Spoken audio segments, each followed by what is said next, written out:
মাত্র একদিনই প্রায় ১ বছরের সমান বৃষ্টিপাত হয়ে দুবাই সহ সংযুক্ত আরব আমিরাতের বিভিন্ন এলাকা তলিয়ে গেছে। গত ৭৫ বছরের ইতিহাসে এমন বৃষ্টিপাত দেখেনি মধ্যপ্রাচ্যের দেশটির বাসিন্দারা। প্রবল বৃষ্টির পর এখন রীতিমতো ভাসছে দুবাই শহরের বিভিন্ন এলাকা। যাহা চকচকে শপিং মল থেকে হাইওয়ে সর্বত্র পানি থই থই করছে। বিপর্যস্ত বিমানসহ সকল পরিবহন পরিষেবা। প্রশ্ন উঠেছে, মরুর দেশে হঠাৎ কেন এত বৃষ্টিপাত? জলবায়ুর পরিবর্তন তো বটেই, তবে মরু অঞ্চলের এমন বন্যা নিয়ে ইসলামেও রয়েছে নির্দেশনা। নবীজি সাল্লাল্লাহু আলাইহি সাল্লাম কিয়ামত সংঘটিত হওয়ার আগ মুহূর্তের বেশ কিছু আলামতের কথা বলেছেন। এই আলামতগুলোর মধ্যে সর্বশেষ ও ভয়াবহ হলো দাজ্জালের আবির্ভাব ঘটা। দাজ্জাল কিয়ামতের ৪০ দিন আগে পৃথিবীতে আসবে এবং মানুষকে বিপদগামী করতে সব ধরনের চেষ্টা চালাবে। এছাড়াও কিয়ামতের আলামতের মধ্যে উল্লেখযোগ্য আরেকটি হলো অতিবৃষ্টি, অনাবৃষ্টি, তীব্র ঠান্ডা ও দাবদাহ সহ বিভিন্ন প্রাকৃতিক দুর্যোগ ব্যাপক হারে বেড়ে যাবে।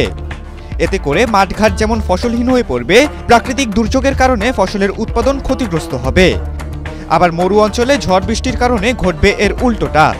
বন্যার কবলে পড়ে বিপর্যস্ত হবে আরব অঞ্চল। পানির ছোঁয়ায় শুষ্ক মরুভূমি ছেয়ে যাবে সবুজ অরণ্যে। হযরত আবু হুরায়রা রাদিয়াল্লাহু তাআলা আনহু থেকে বর্ণিত, রাসূল সাল্লাল্লাহু আলাইহি সাল্লাম বলেছেন, কিয়ামত অনুষ্ঠিত হবে না যে পর্যন্ত সম্পদের প্রাচুর্য না আসবে।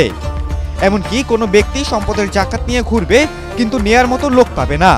আরবের মাঠঘাট তখন চারণভূমি ও নদীনালায় পরিণত হবে। প্রিয়জনের অনুভূতি বোঝেন আপনি, আর আপনার প্রয়োজন বোঝে ওয়ালটন স্মার্ট ফ্রিজ। হাদিস বিশারদাদের মতে, মহানবী সাল্লাল্লাহু আলাইহি সাল্লামের হাদিস দ্বারা শুধু বর্তমান সৌদি আরব উদ্দেশ্য নয়, কোরআন হাদিসের ভাষায় আরব বলে গোটা আরব উপদ্বীপকে বোঝায়। আরব উপদ্বীপ মধ্যপ্রাচ্যের কয়েকটি দেশ নিয়ে গঠিত ছিল, যা পরবর্তী সময়ে আলাদা আলাদা দেশে বিভক্ত হয়েছে। আরব উপদ্বীপের দেশগুলো হলো সৌদি আরব, কুয়েত, বাহরাইন, কাতার, সংযুক্ত আরব আমিরাত। সাম্প্রতিক বছরগুলিতে আরবের শুষ্ক মরুভূমির বিস্তীর্ণ অংশ সবুজ হতে শুরু করেছে। নতুন প্রযুক্তির পেছনে কোটি কোটি ডলার খরচ করছে এ অঞ্চলের সরকার প্রধানরা। বিভিন্ন সরকারি বেসরকারি উদ্যোগে শুরু হয়েছে সবুজ বিপ্লব। দুবাইয়ে শুরু হয়েছে কৃত্রিম মেঘ দিয়ে বৃষ্টিপাত। প্রচুর টাকা খরচ করে বদলে ফেলা হচ্ছে এই আরবীয় উপদ্বীপের চেহারা।